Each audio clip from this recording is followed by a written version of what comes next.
Hello friends, welcome to exam diary. आज के इस वीडियो में हम देख रहे हैं जो लॉकडाउन हमारे देश में बढ़ाया गया है, जो लॉकडाउन 3.0 ये कहा जाएगा। जो लॉकडाउन हमारे देश में बढ़ाया गया है उससे रिलेटेड जितने भी इन्फॉर्मेशन हैं हम उसे देखने जा रहे हैं। तो ठीक है फ्रेंड्स, देखते हैं हम लोग। तो ये जो रहा हमारा मिनिस्ट्री ऑफ होम अफेयर्स यानी गृह मंत्रालय का जो लेटर इशू हुआ है गृह मंत्रालय की तरफ से, वो ये लेटर रहा जो कि 1 मई को इशू किया गया है, ठीक है, लॉकडाउन के एक्सटेंशन के लिए। और ये जो लॉकडाउन हमारा एक्सटेंड किया गया है वो किस एक्ट के तहत किया गया? तो डिजास्टर मैनेजमेंट एक्ट 2005 के तहत किया गया। यानी जो भी लॉकडाउन हमारे देश में इंडिया में लगाए जा रहे हैं या उनका एक्सटेंशन हो रहा है, उन सभी का जो अनुपालन हो रहा है वो डिजास्टर मैनेजमेंट एक्ट 2005 के तहत हो रहा है। तो इसमें क्या क्या छूट दी गई है, किस तरह से इस लॉकडाउन को बढ़ाया जाएगा, green zone, red zone, orange zone, इन 3 कैटेगरीज में किस तरह से बांटा गया है, कौन से जो एरियाज ग्रीन जोन में आएंगे, इन सारे चीज़ों को हम लोग देखेंगे। तो चलिए हम लोग स्टार्ट करते हैं।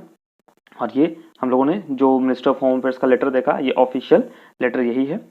देखिए, तो एक्सटेंशन की जब हम लोग बात कर रहे हैं तो सबसे बात ये मिनिस्ट्री ऑफ होम अफेयर्स यानी गृह मंत्रालय की तरफ से ये लेटर इशू हुआ है, जो कि ये कब से लागू होगा? तो 4 मई से ये लागू होगा। यानी 3 मई तक हमारा लॉकडाउन पहले से ही था। और गृह मंत्रालय की तरफ से जो लेटर इशू हुआ उसके तहत 4 मई से 17 मई तक यानी 14 दिनों के लिए फिर से ये एक्सटेंड किया गया है। तो अगर हम लोग इसे देखें तो क्या इसमें देखने योग्य, तो जो लॉकडाउन हमारे देश में स्टार्ट हुआ था वो 25 मार्च को स्टार्ट हुआ था, ठीक है। पहला एक्सटेंशन जो हुआ था वो 14 अप्रैल को हुआ था। उसके बाद जो दूसरा एक्सटेंशन हुआ है वो 4 मई को हुआ है, ठीक है। तो ये तीनों लॉकडाउन के पीरियड्स हैं। सबसे पहले 25 अप्रैल को मार्च को स्टार्ट हुआ, उसके बाद 14 अप्रैल को, उसके बाद 4 मई को ये एक्सटेंड हुआ। 4 मई को जो एक्सटेंड हुआ है वो 17 तारीख तक का लॉकडाउन का ये नोटिस आया है। तो इसमें जो देखने योग्य बातें हैं इसमें क्या है, तो गवर्नमेंट ने इसे किस तरह से बढ़ दिया है। तो गवर्नमेंट ने इसे जोन्स में बांटा है। जोन्स में किस तरह से बांटा है, तो गवर्नमेंट ने 3 जोन में हमारे देश के सारे डिस्ट्रिक्ट्स को बांटा है। इसमें रेड जोन जो सबसे अधिक संक्रमित एरियाज हैं, जिनमें केसेस सबसे ज़्यादा हैं, उनको रेड जोन में रखा गया, उन्हें हॉटस्पॉट कहा जा रहा है। उसके बाद ग्रीन जोन जिसमें केसेस नहीं हैं या पिछले 21 दिन में नहीं आए हैं। ऑरेंज जोन जो रेड जोन और ग्रीन जोन में नहीं आते हैं, वो ऑरेंज जोन में।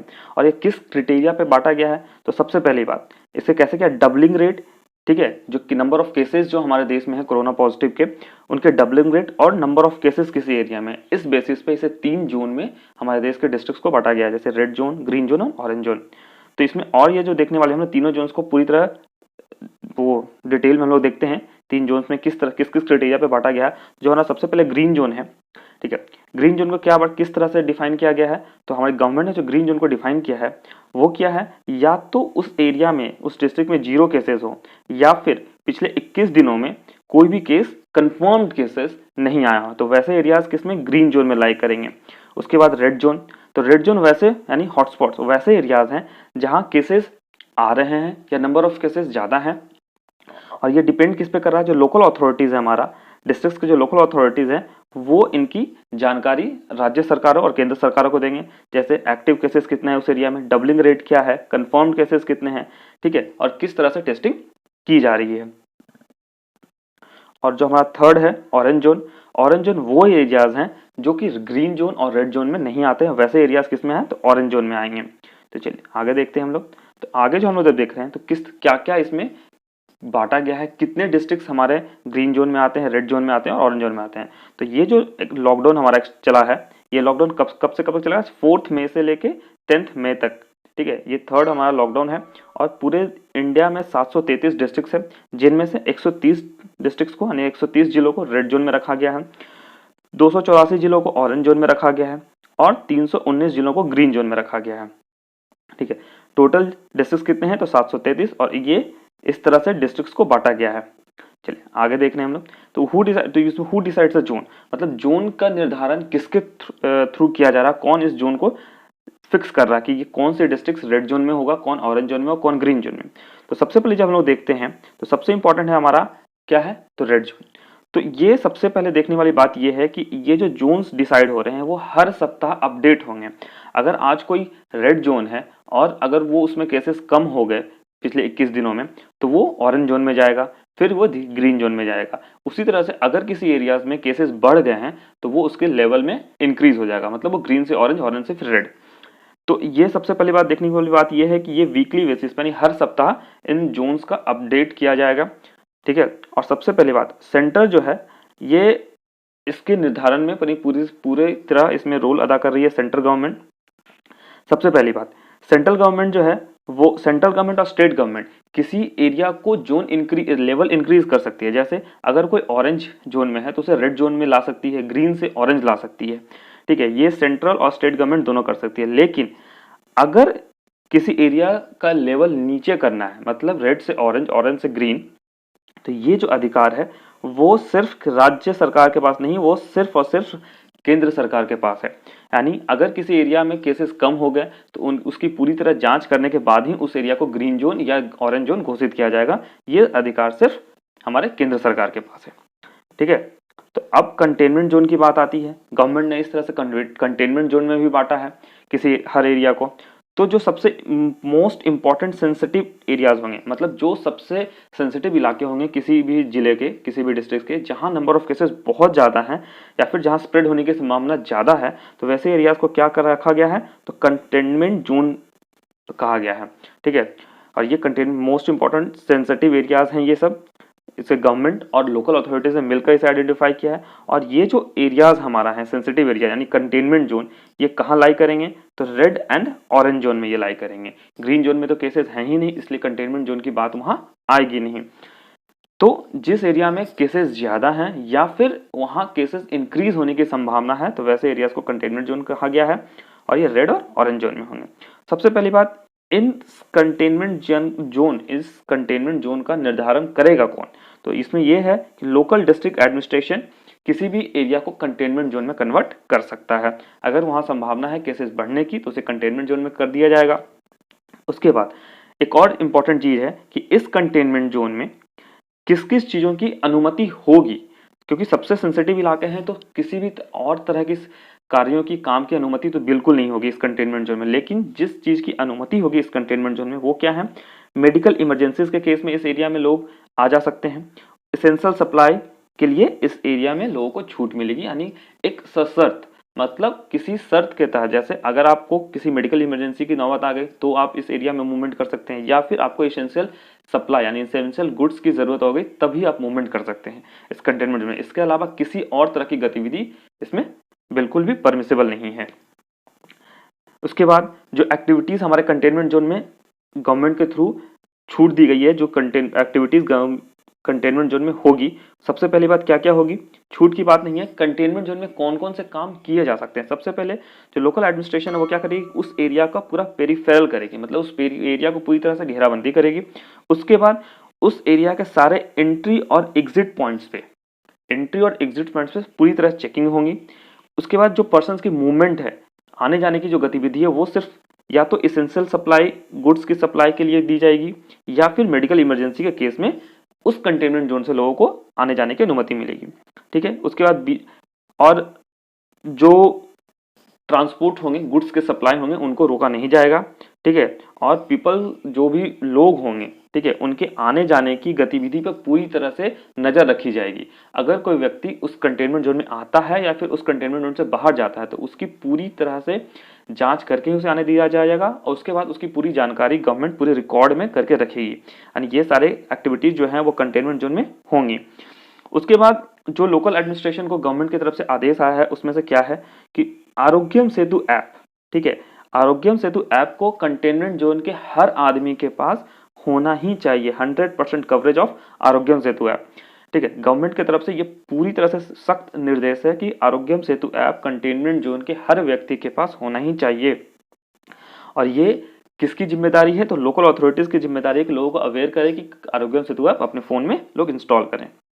उसके बाद जो अलाउड एक्टिविटीज हैं, ठीक है, अभी तक तो हम लोगों ने देखा कि गवर्नमेंट ने क्या किया, 3 जोन्स में अपने डिस्ट्रिक्ट्स को बांटा है। उसके बाद कंटेनमेंट जोन का निर्धारण किया है जो सबसे सेंसिटिव इलाके हैं। उसके बाद अब किस किस चीज़ों की अनुमति गवर्नमेंट ने दी है लोगों को, तो उसमें सबसे पहले क्या है, तो movement of standard workers, pilgrims, tourist, students, ठीक है। ये जो हैं, जो हमारे वर्कर्स हैं, चाहे टूरिस्ट हैं, चाहे श्रद्धालु हो या फिर स्टूडेंट्स हो, ये जो लॉकडाउन की वजह से देश के अलग अलग हिस्सों में फंस गए हैं, उनको गवर्नमेंट स्पेशल ट्रेन के थ्रू, रेलवेज के स्पेशल ट्रेन के थ्रू उनको अपने अपने राज्यों, अपने अपने घरों तक ले जाने की अनुमति गवर्नमेंट ने दी है। उसके बाद जितने भी गुड्स हैं, यानी इसेंशियल सामानों की जो आवागही है यानी उसकी जो ट्रैफिक है, ट्रांसपोर्ट है, वो पूरी तरह से परमिटेड है, कोई भी राज्य सरकार इसे रोक नहीं सकती। उसके बाद कोई भी राज्य सरकार कार्गो की जो मूवमेंट है अपने बॉर्डर्स पे रोक नहीं सकती। बिना रोक टोक के कार्गो की मूवमेंट्स यानी इसेंशियल गुड्स या फिर सामानों की जो आवागमन है उसे राज्य सरकार पूरी तरह से चालू रखेगी, राज्य सरकार इसे रोक नहीं सकती। उसके बाद अगर हमारे नेबरिंग कंट्रीज के साथ जो हमारी ट्रिटीज है यानी जो संबंध हमारे हैं, तो उसे बाय रोड सामान की आवागही पे कोई भी राज्य सरकार रोक नहीं सकती। जैसे हमारी नेपाल के साथ हमारी ट्रिटी है, सामान का आवागमन होता है, बांग्लादेश के साथ होता है, तो इन सबों के जो रोड बॉर्डर्स हैं, बाय रोड नेटवर्क जो हमारा, वहां पे सामान का आवागमन होगा, ट्रक्स को रोका नहीं जाएगा। उसके बाद जो है no separate pass of any sort of need in such movement, मतलब जो ट्रक्स की मूवमेंट होगी, जो सामान लेकर इधर उधर जाएंगे, हर स्टेट में सामान पहुंचाएंगे, उनके आवागमन पे कोई रोक नहीं होगी और उनको अलग से कोई पास इशू करने की जरूरत नहीं है। और ये क्यों किया जा रहा है? क्योंकि हमारे देश में फूड गुड्स की सप्लाई, सामानों की सप्लाई चेन बनी रहे, इसलिए गवर्नमेंट ये पूरे कंट्री में लॉकडाउन पीरियड में ये चीज़ लागू करने जा रही है। तो ये सारी चीज़ें गवर्नमेंट ने अलाउ की हैं कि वर्कर्स अपने घर जा सकते हैं, जो लोग जहाँ फंसे हैं वो अपने घर जा सकते हैं। एसेंशियल सामान की आवागमन पे पूरी तरह से मतलब पाबंदी नहीं है, पूरी तरह से इसे लागू किया गया है। इसके आगे जो हम लोग देख रहे हैं तो क्या क्या चीज़ें और इसमें एक्स्ट्रा ऐड की गई है जो गवर्नमेंट ने हमारे जो नोटिस जारी किया है, उसमें एक है नाइट कर्फ्यू। जैसे गवर्नमेंट ने आदेश दिया ये जो मूवमेंट्स है लोगों की इसेंशियल गुड्स या किसी भी तरह की चीज़ों के लिए, वो दिन में होंगी, रात में पूरी तरह से कर्फ्यू लगाया जाएगा। जैसे शाम के 7 बजे से लेकर सुबह के 7 बजे तक ये कर्फ्यू लगाया जाएगा। इसमें क्या होगी? तो movement of individuals and all non essential activities shall remain prohibited, मतलब लोगों की आवागमन पे पूरी तरह रोक रहेगी, नॉन एसेंशियल चीज़ों की एक्टिविटीज़ पे पूरी तरह रोक रहेगी। और ये कब से कब तक लागू रहेगा? तो 7 बजे से, रात के 7 बजे से सुबह के 7 बजे तक। और इसकी पूरी जवाबदेही जो होगी वो लोकल अथॉरिटीज़ पे होगी। लोकल अथॉरिटीज इसे पूरी तरह से लागू करेंगे। और किसके तहत होगा? इस कर्फ्यू पीरियड के दौरान जो होगा सेक्शन 144 सेक्शन 144 यानी कर्फ्यू लागू किया जाएगा और ये लोकल अथॉरिटी से पूरी तरह से लागू करने के लिए जवाबदेह होंगे। चलिए इसके आगे हम लोग देखते हैं, इसके आगे जो गवर्नमेंट ने क्या क्या नोटिस दिया है। तो गवर्नमेंट ने इसके आगे दिया है most vulnerable to stay at home. ठीक है, गवर्नमेंट ने जो नोटिस दिया है मोस्ट वनरेबल टू स्टे, यानी जो लोग सबसे ज्यादा संक्रमण के शिकार होने की संभावना जिनके लिए है उनको घर पे रहने की अनुमति को बोला गया है। जैसे सबसे पहले 65 ईयर्स ऑफ एज, जो लोग सीनियर सिटीजन है, जो 65 ईयर्स के एज से ज़्यादा हो गया है जिनका एज, या 65 से ऊपर जिनका एज है, उनको पूरी तरह से कहा गया कि वो घर पे रहें। उसके बाद जिनको कुछ और बीमारियां हैं, जैसे ब्लड शुगर की, डायबिटीज़ के पेशेंट हैं, ब्लड प्रेशर के पेशेंट हैं, इन तरह के किसी भी और तरह की जिनको बीमारियां हैं वो घर पे रहें, वो बाहर ना निकलें। प्रेग्नेंट वुमेन्स वो भी घर पे रहें। चिल्ड्रंस 10 साल से नीचे के चिल्ड्रन जो बच्चे हैं वो पूरी तरह से घर पे रहें, उनको बाहर निकल के बिल्कुल अनुमति नहीं है। इन सबों को अनुमति है किस केसेस में बाहर निकलने की? अगर उनको किसी मेडिकल चेकअप के लिए जाना हो, ठीक है, किसी हेल्थ पर्पज के लिए मेडिकल चेकअप्स के लिए अगर जाना हो, ठीक है, तभी वो घर से बाहर निकले, अन्यथा वो घर पे ही रहें और किसी तरह की मीटिंग्स या किसी तरह की और चीज़ों में वो ना निकलें बाहर किसी और कारण से, सिर्फ मेडिकल इमरजेंसी का केस में ही वो घर से बाहर निकलें। इसके आगे जो गवर्नमेंट की नोटिस है, और गवर्नमेंट के नोटिस में एक और चीज़ आई है कि हॉस्पिटल ओपीडीज कैन ओपन। जो आउट पेशेंट डिपार्टमेंट है, ओपीडीज हैं प्राइवेट एंड गवर्नमेंटल हॉस्पिटल के, उन सबों को खोलने की यानी स्टार्ट करने की अनुमति दी गई है। और मेडिकल क्लिनिक्स यानी ओपीडी और मेडिकल क्लिनिक्स सारी जो बंद पड़ी हैं उन सबको खोलने की अनुमति दी है, लेकिन किस में? ठीक है, in red zone, orange zone and green zone. ठीक है, लेकिन इसमें एक कंडीशन है, गवर्नमेंट ने इसे साफ साफ कहा है कि कोई भी काम बिना सोशल डिस्टेंसिंग के नहीं होना चाहिए। मतलब ओपीडी स्टार्ट तो की जाएगी लेकिन उसमें सोशल डिस्टेंसिंग के नॉर्म्स को पूरी तरह फॉलो करना ही होगा।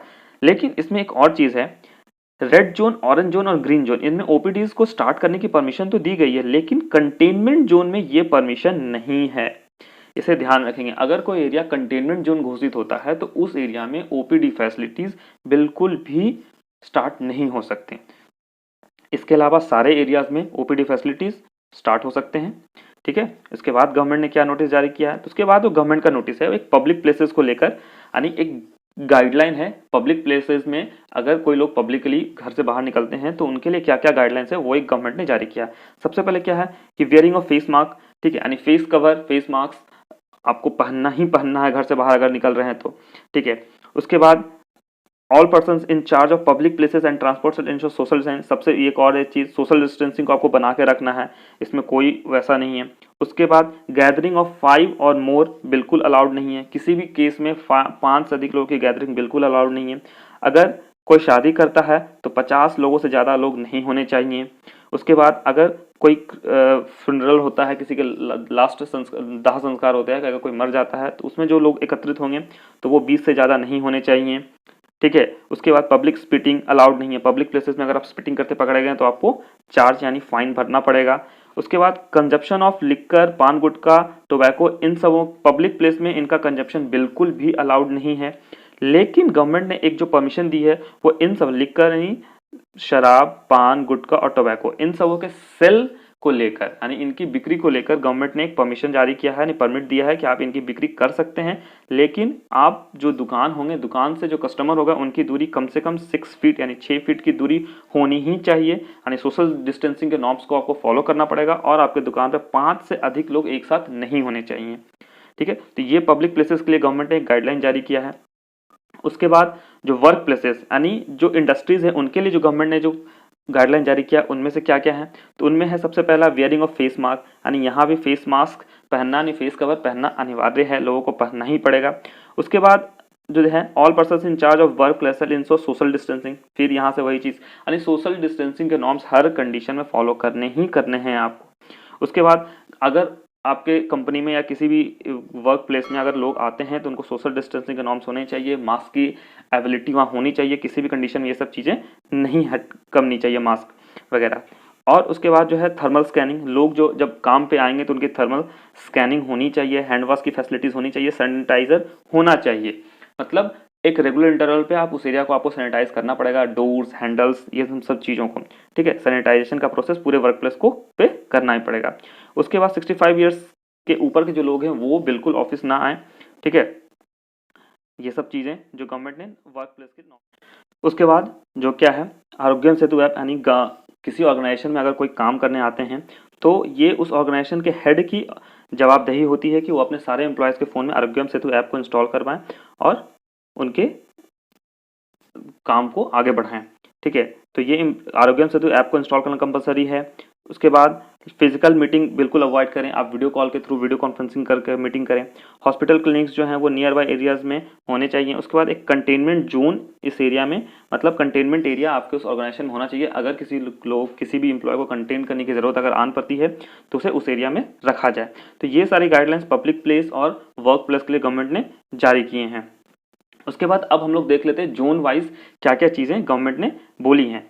तो ग्रीन जोन में क्या क्या चीज़ें गवर्नमेंट ने अलाउड की हैं या क्या क्या गवर्नमेंट ने कहा है।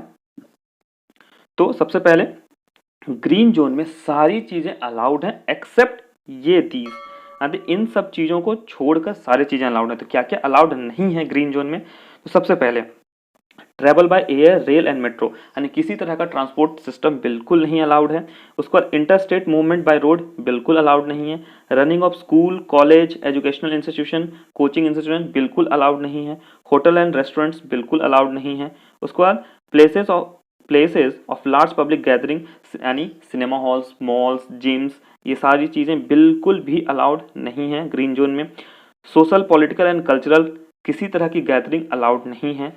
किसी तरह की रिलीजियस वर्क प्लेस को खोलने की अनुमति बिल्कुल नहीं है। यानी ओवरऑल ये है कि ग्रीन जोन में सारी चीज़ें अलाउड हैं, बशर्ते गैदरिंग अलाउड नहीं है, लोग एक साथ इकट्ठा नहीं हो सकते और ट्रैवल नहीं करना है, ठीक है। उसके बाद इसमें एक और चीज़ देखने वाली ये है कि ग्रीन जोन में एक जो सबसे इंपॉर्टेंट छूट दी गई है वो बसेस को लेकर दी गई है, ठीक है। यानी जो बसेस हैं वो अपने 50% कैपेसिटी से रन कर सकते हैं, यानी 2 सीट, जहाँ जिस सीट पे 2 लोगों के बैठने की जगह है वहाँ 1 लोग बैठेगा।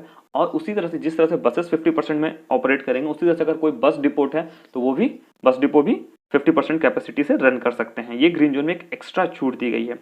उसके बाद अब हम लोग आते हैं अब रेड जोन में।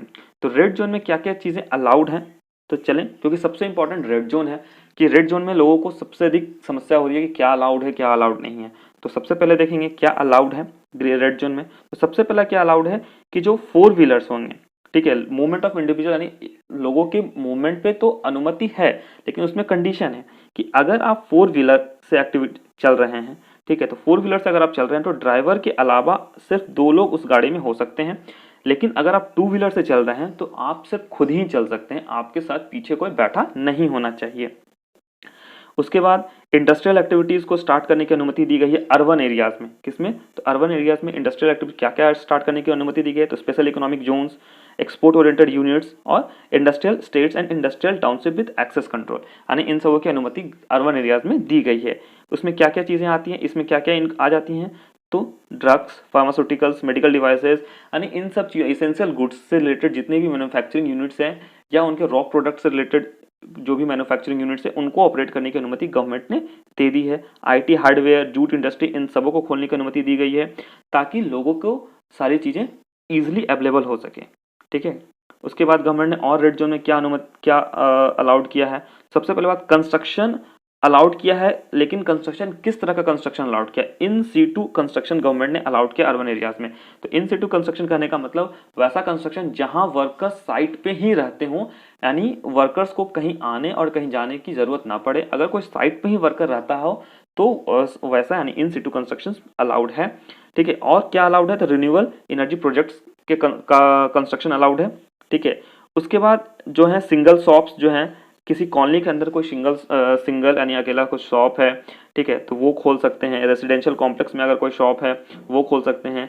ठीक है। इन सब चीज़ों को अर्बन एरियाज में खोलने की अनुमति बिल्कुल दी गई है, लेकिन इसमें कोई अलग अलग तरह के इसेंशियल और नॉन इसेंशियल चीज़ों में कोई भेदभाव नहीं किया गया कि ये इसेंशियल ये नॉन इसेंशियल शॉप। अगर कॉलोनी के अंदर कोई शॉप है उसे वो सारे खोल सकते हैं, लेकिन जो कंडीशन लगी है कि जो नॉन इसेंशियल गुड्स के जो शॉप हैं वो मॉल्स, मार्केट और मार्केट कॉम्प्लेक्सेस जहाँ पे बहुत सारे दुकानें हैं वहाँ पे अगर कोई नॉन एसेंशियल गुड्स की दुकान है तो वो आप नहीं खोल सकते।